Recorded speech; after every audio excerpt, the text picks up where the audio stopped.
Welcome to the One Girl Travel Podcast, episode number 3, The Art of Dining Alone.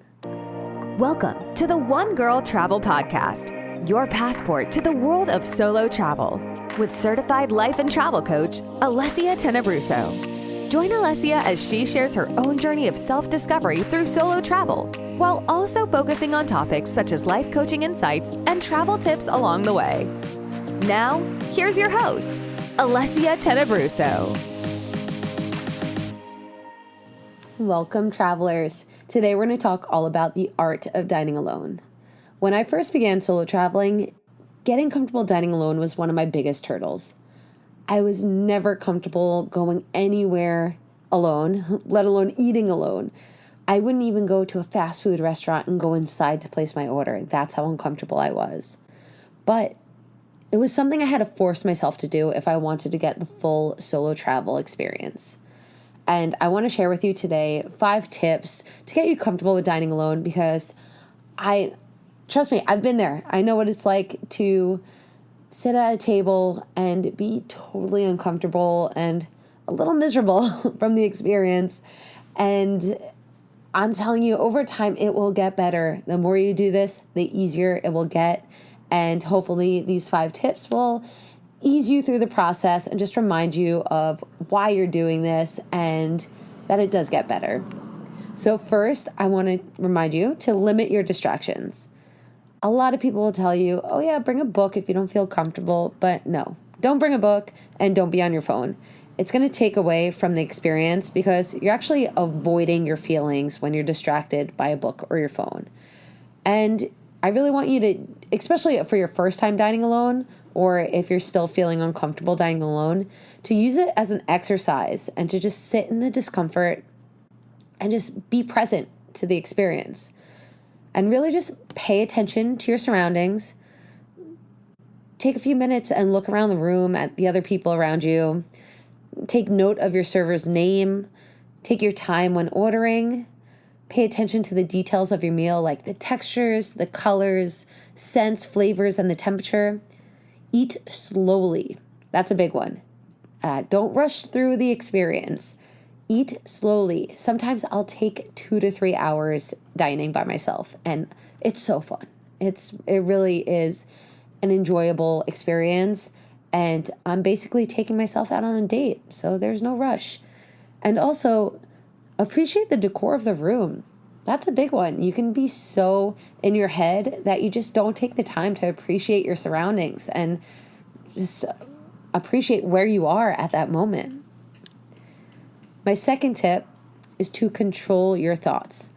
This is a big one because when you first start dining alone, you're going to have a lot of thoughts. And not always those thoughts are going to be positive ones, especially in the beginning. For me, I had a lot of thoughts because I felt embarrassed. I felt like people were looking at me. I thought maybe people were going to think I had no friends or maybe I stood up for a date. And I would get in my head about it and it made me really uncomfortable. But first off, if you do have those thoughts, who cares what anybody else thinks of you? This is something I had to learn, and it took years for me to realize that other people's opinions of me is none of my business. Who cares what anybody else thinks? I don't know these people. These people do not impact my life in any way. And most likely, these people are not caring about me. They're enjoying their own meal with their own people that they're with. So just get it in your head. What other people think does not matter.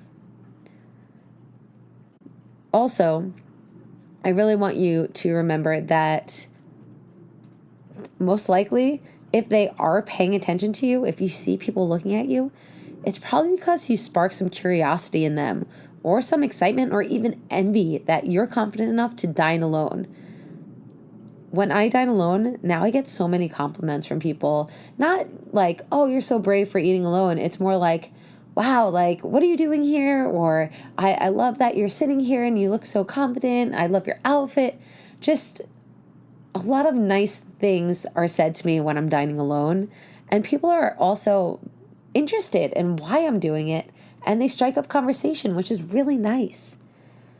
And also, I want you to remember that when you're having the thoughts, maybe you're saying, I feel stupid, I'm embarrassed, whatever it is, if they're negative thoughts, you really need to learn how to reframe them to better serve you.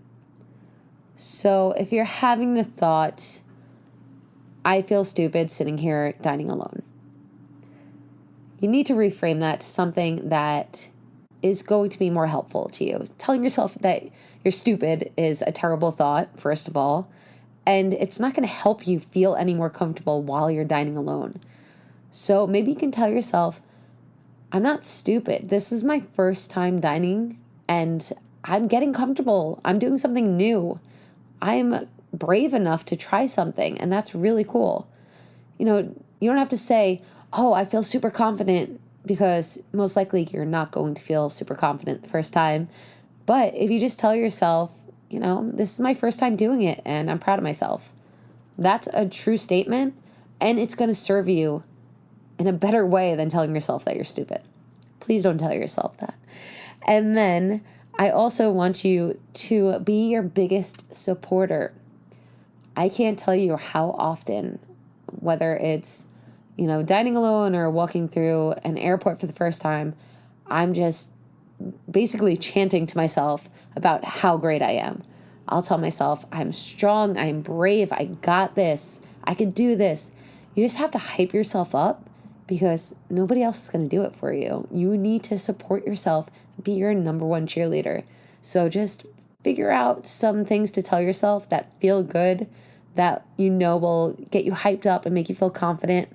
And be your biggest supporter. Tip number 3 is to embody your future self.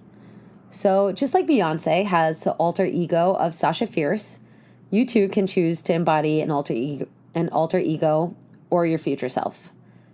I personally believe the two of them are the same, but maybe an alter ego might not be something that you see for yourself, but you can pull traits from your alter ego and implement them into your life. So before you go on your solo dining adventure, I really want you to think about the woman who you want to embody. What are her personality traits? Is she confident, sexy, chic, bold, dramatic, or fun? Then think about how she dresses. I believe how you dress is an example of your personality and your values. So if you show up to dining alone in an outfit that makes you feel like the embodiment of your future self or alter ego, you're going to feel more confident. And when you're sitting down at the table and you practice the personality traits of your future self or alter ego, you're going to start feeling like her now. And as a bonus, you're going to start getting comfortable being her. And before you know it, you'll actually become your future self over time, which is one of the coolest realizations. I remember, I'm not sure where I was at the moment, but I was just sitting there by myself. And I realized, I'm like, wow, like I am my future self right now. And it was really powerful because, of course, a decade ago, I was not comfortable doing any of this. I was very shy. I was very timid. Didn't do anything by myself. I was very reliant on other people for my happiness. And now I am the complete opposite. I love striking up conversations with new people. I love doing things by myself, being independent, and also just confidence-wise. I am so confident in who I am today that I feel like I radiate it, and other people sense the confidence that I'm feeling. And it is such a powerful feeling. And I hope you feel that also. Over time, you'll develop it. I promise. You just have to keep doing this work. And then tip number 4, I want you to speak up. This is another thing I was never comfortable with. But now, sometimes at restaurants, if they see they have a reservation for one, they might try to get rid of, their least ideal table. Might be in the back by the bathrooms, might be in the middle. You don't want that. So you need to practice speaking up for yourself. Oftentimes when I get to the restaurant and check in, I'd tell them, like, I want a table near the window and not in the middle of the room. Or if they do bring me to a table that I don't feel comfortable in, I'll speak up and ask to be switched. growing up, my mother would always ask for a specific table or ask to be moved, and I'd feel so embarrassed, and I'd be rolling my eyes, and I'd just be like, Mom, just take whatever you get. And now I understand why she did it. And I understand how important it is to speak up for yourself and tell them what you want. You know, you're spending your money there. You're choosing this place over every other place you could choose. And you want to be comfortable and you want to enjoy your experience. So you need to speak up for yourself. My final tip is to embrace discomfort. So know that when you first go into your solo dining experience, it's going to be uncomfortable. You need to show up with the knowledge that you may want to run out of the restaurant and hide. But you also need to know that this is your first time doing anything like this, and it's a learning experience. Think of anything that you do for the first time as a learning experience. You have to practice and you'll get more comfortable because nobody begins anything as an expert. This is going to be day one of a lifelong journey of being comfortable doing things alone. And it's also your first step in a life of freedom where you don't have to depend on anybody else to do anything with you. You get to decide how you want to live your life. So you really need to just embrace discomfort because on the other side of that discomfort, there's going to be growth. I promise you, there is big growth. And now I'm at the point where I crave that discomfort. I crave just new experiences and the feeling of being uncomfortable because I know that's going to grow me as a person. And I'm going to learn more about myself and my likes and my dislikes and just become a newer and evolved version of myself. And it's really exciting. I hope that you know that just be proud of yourself if you do decide to start dining by yourself because it's really empowering to just go to a restaurant and show up and enjoy a meal by yourself. Be proud of yourself if you decide to do that. And I do hope you decide to do it. You don't have to be single to dine alone. You do not have to be solo traveling to dine alone. You can go out tonight to a restaurant and just eat by yourself.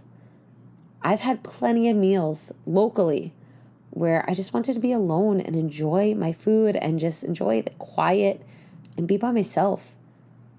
And it's really an amazing exercise and it's fun. But of course, in the beginning, you're going to feel uncomfortable or scared or embarrassed or just all the feelings. It's going to get better. You just have to keep going. Keep showing up for yourself because you're worth the effort. And it's going to be worth feeling uncomfortable when you realize years from now, like, wow, I am a totally different person from who I was back then. And it is the best feeling in the world. So I hope you decide to go out, grab a meal by yourself, enjoy it, be present, write down these tips if you have to and bring them with you. Just really show up for yourself, take yourself out on a beautiful date and have a great time. And please, I'd love to hear about your dining experience. Go on my Instagram or go on Facebook and reach out to me and let me know how it goes. And I will see you next time. Have a great day. Thanks so much for tuning in to this episode of the One Girl Travel Podcast.